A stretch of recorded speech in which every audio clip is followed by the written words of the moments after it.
नलिनीबाई आणि विजयराव एक सधन सुखवस्तू कुटुंब. सध्याच्या काळात दोघेच घरात. नागपुरात मध्यमवस्तीत बंगलीवजा घर. घरासमोर अंगणात तर बगीचा आहेच, सोबतीला रस्त्याच्या पलीकडेही महापालिकेचा बगीचा.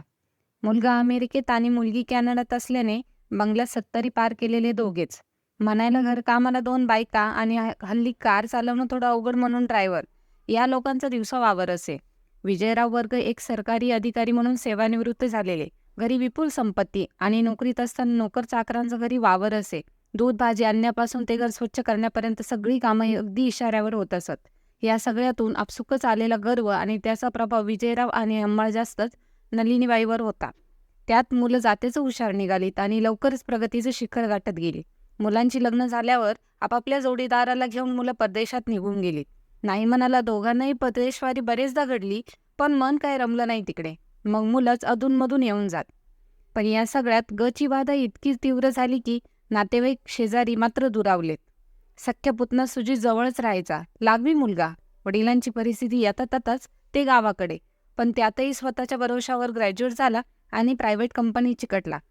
अधूनमधून तो घरी येई, नवीन काय असेल तर सांगे. पण नलिनीबाई मात्र कौतुक न करण्यात अतिशय तरबेज. त्यानं 2 व्हीलर घेतली तर म्हणे, आमच्या विराजकडे मोठी कार आहे. अशानं सुजितचं येणं कमीच झालं. काहीही असो, त्या दोघांचं बरं चाललं होतं. अशातच कुठून कोण जाणे या करोना रोगानं सगळंच बंद केलं. साधं घराबाहेर निघणं देखील अवघड होऊन बसलं.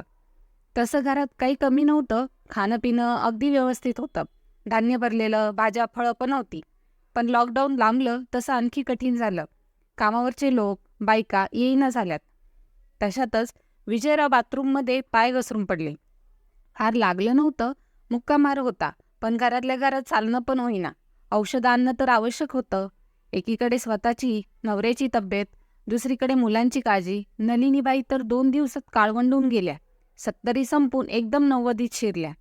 कामावरच्या बायकांना फोन करून झाला, ड्रायव्हरला बोलावून झालं, पण पोलीस बंदोबस्त आणि जीवाची भीती. कुणी यायलाच तयार होईना. पैसा दिला की कामाला कुणीही येतं, हा तोरा जिरलाच. बाई अगदी काकुळतीला आल्या.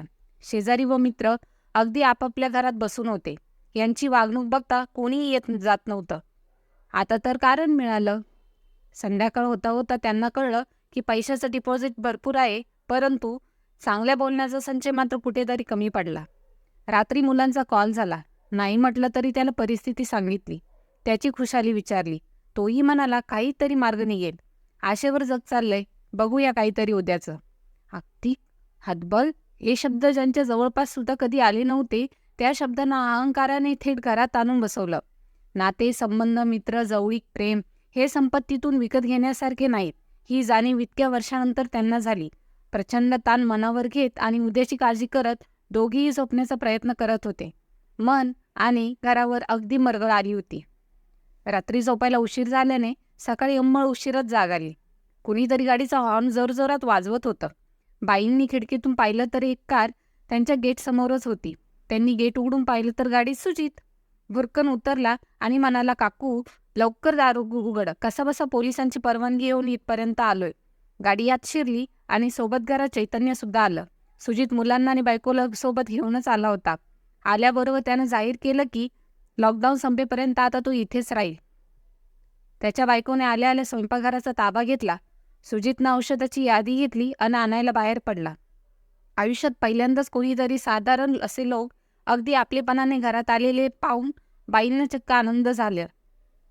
स्वयंपाक करताना सुनेने सांगितलं की काल रात्री विराजचा कॉल आला आणि मग मनच लागेना. मग रात्रीच तयारी केली येण्याची आणि सकाळी उठल्यावर इकडे आलो.